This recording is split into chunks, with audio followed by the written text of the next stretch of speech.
రాష్ట్ర వ్యాప్త బీసీ సంఘాల పిలుపు మేరకు బీసీలకు 42% రిజర్వేషన్ల సాధన కోసం కౌడిపల్లి మండల కేంద్రంతో పాటు పరిధిలోని అన్ని గ్రామాల్లో సంపూర్ణ బంద్ విజయవంతమైంది. ఈ బంద్కు కాంగ్రెస్, టీఆర్ఎస్, బీజేపీ పార్టీలతో సహా అన్ని రాజకీయ పక్షాల నాయకులు మద్దతు తెలిపారు. బీసీ సంఘాల నేతలు మరియు వివిధ పార్టీల నాయకులు గ్రామాల్లో విస్తృతంగా పర్యటించారు. నాయకుల విజ్ఞప్తి మేరకు వ్యాపారస్తులు స్వచ్ఛందంగా వారి దుకాణాలు, పెట్రోల్ బంకులు, పాఠశాలను మూసివేసి బంద్కు మద్దతు పలికారు. అనంతరం మండల కేంద్రంలోని బస్టాండ్ ఎదురుగా ఉన్న 765D జాతీయ రహదారిపై నాయకులు భారీ ధర్నా మరియు రాస్తారోకో నిర్వహించారు. ఈ సందర్భంగా నిరసనకారులు మీడియాతో మాట్లాడారు. బీసీ రిజర్వేషన్ల ఆవశ్యకతను మరియు పోరాట స్ఫూర్తిని వివరించారు. కౌడిపల్లి మండల ముదిరాజ్ సంఘం అధ్యక్షులు మాటూరి శేఖయ్య మరియు గౌడ జన హక్కుల పోరాట సమితి మెదక్ జిల్లా అధ్యక్షులు చంద్రం కృష్ణగౌడ్ మాట్లాడుతూ 42% బీసీ రిజర్వేషన్ సాధించే వరకు మన పోరాటం కొనసాగించాలని, అన్ని బీసీ సంఘాలు, రాజకీయ పార్టీలు కలిసికట్టుగా పోరాటం చేసి చట్టబద్ధమైన రిజర్వేషన్లు సాధించుకోవాలని స్పష్టం చేశారు.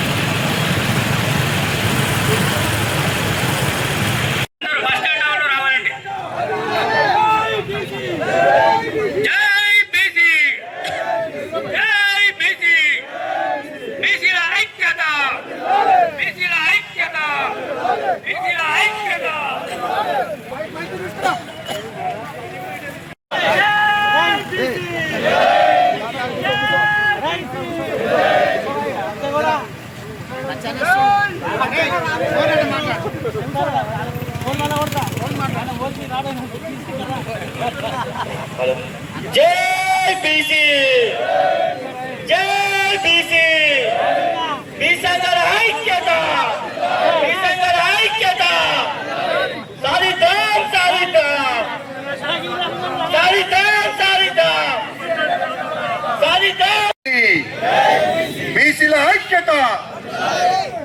ఈరోజు ఈ బీసీ రిజర్వేషన్ సంబంధించి బంధుకు పిలుపునిచ్చి నందుకు మన బీసీ నాయకులందరూ పార్టీలను పక్కన పెట్టి, సంఘాలను పక్కన పెట్టి, ఎవరైతే అగ్రవర్ణాలపై అగ్రవర్ణాలు మనపై చేస్తున్న దౌర్జన్యాన్ని మనం బీసీలమందరం ఒకటై మన గర్జనను ఢిల్లీ గద్దెల వరకు, అలాగే తీర్పిచ్చిన కోర్టు వరకు కూడా మన అందరి గర్జన వినిపిస్తే 42% కాదు అనుకుంటే 64% కూడా దిగొస్తుంది.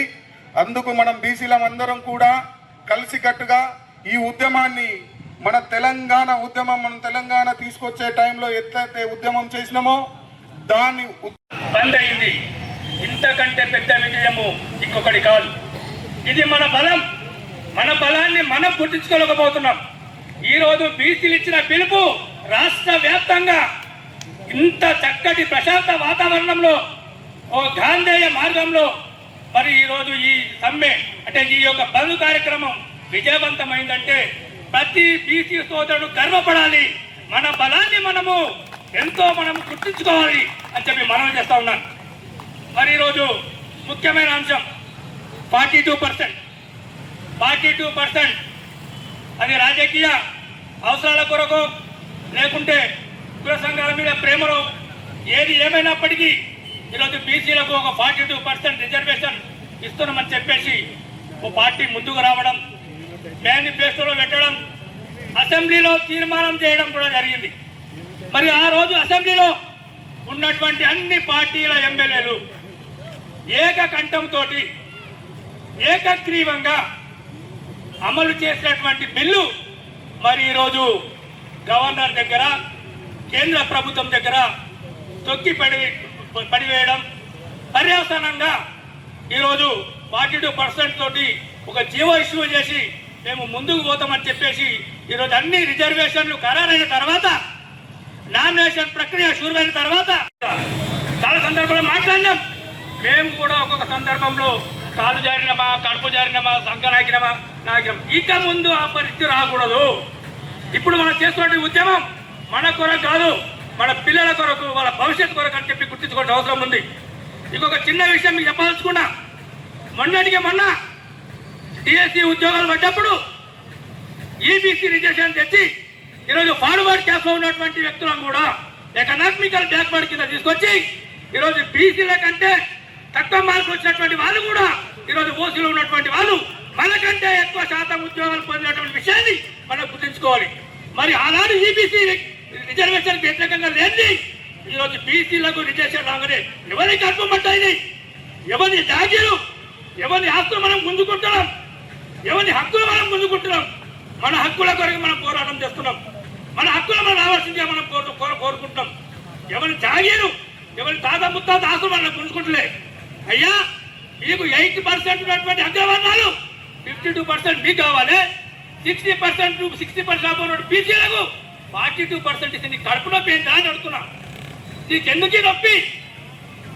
మాకు అంటే మేము రాజ్యాధికారానికి వస్తే మీ పప్పులు మీ ఆటలు సాగవని కదా. ఇది కదా మీరు ఉన్నటువంటి కపట ప్రేమ, మీ మనసులో ఉన్నటువంటి దురుద్దేశం. ఎంత నక్క వినియోగం ఈరోజు ప్రదర్శిస్తున్నారు. ఒక్కడు కూడా బయటకు పార్టీలలో మాత్రం ప్రతిదీ ఆధిపత్యం. కీలక దశలో ఈరోజు పార్టీలను శాసించే దశలో కూడా ఉన్నటువంటి వ్యక్తులు అగ్రకులాల వారే. ఈరోజు ఎవడన్నా బీసీవాడు మనం ముందుకు వచ్చి మనం మద్దతు చెప్తే వారిని తెల్లారి నుంచి అణగదొక్కడానికి